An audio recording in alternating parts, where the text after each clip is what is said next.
I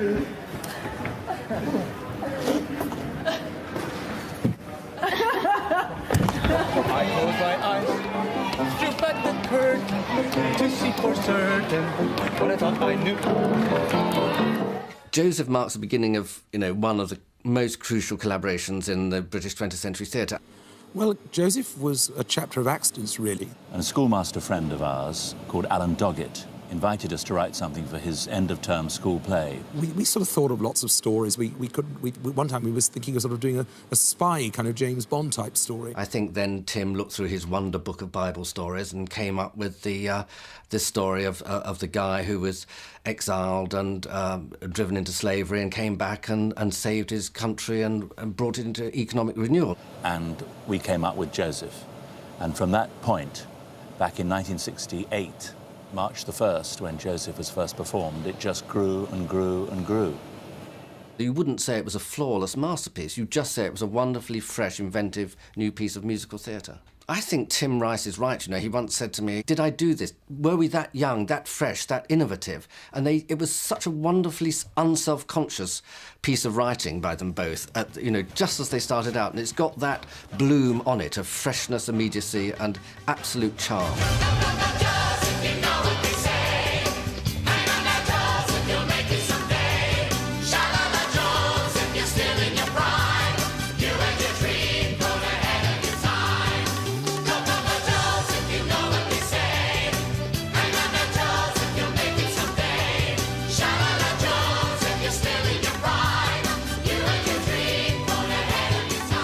The Stephen Pimlott played in production, has been, I suppose, probably the best and the most successful around the world, of any Joseph that we've ever had. Andrew Lloyd Webber, I had seen a production I'd done of Carmen, an arena production. Why he should think I would be a suitable choice for Joseph, I don't know. And as the other piece of work I had on that year was Julius Caesar, I thought it would make a pleasant contrast. The team responsible was Stephen Pimlott, the director, and Mark Thompson, the designer. They have great operatic experience, even at that stage. They've done quite a lot of work in musical theatre and operas. I don't know what I really brought to it. I started off like I do with most things, of telling the story. It's a very good story, and it's very well told. You did feel, were they breaking a butterfly on a wheel? Had they taken a hammer to a nut, as it were?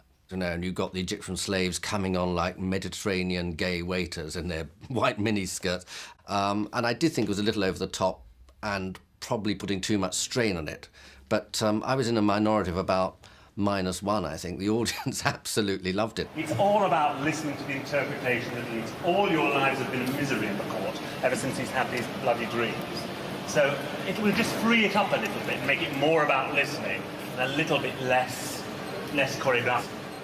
Oh, well, we've had several Josephs. The first was Jason Donovan, who was a lovely guy. At the time, at the height of his career as a pop idol, you couldn't get through the stage door. Actually, every performance, there were thousands of people there.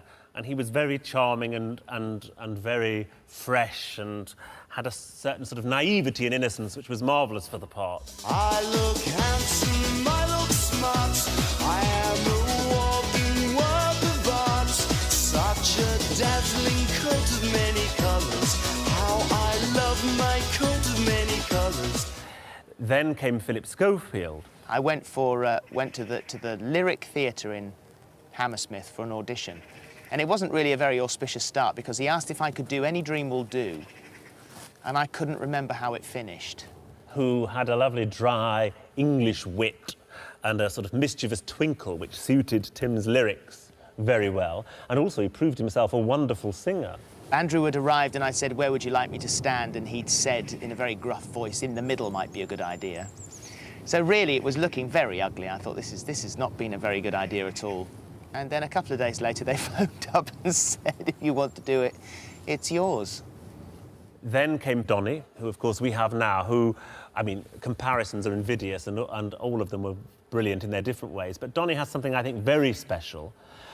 He's able to play both ends of the spectrum, really, the very naive boy who begins the story and the man that he becomes. I closed my eyes,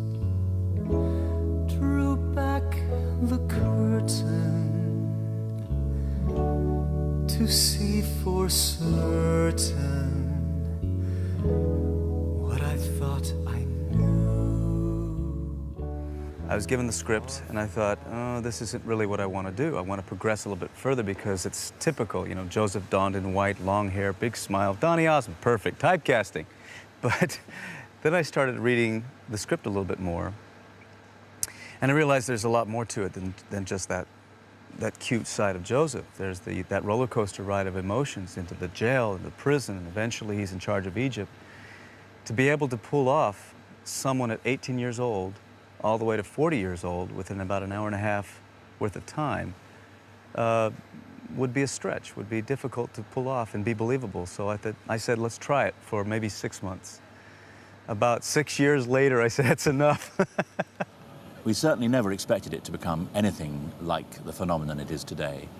Certainly, anybody writing a 20-minute piece for a school would never expect it, 30 years on, to become one of the world's most performed musicals, having played Broadway, the West End, all over the world, literally, and now being made into a major video film. You just do not expect these things.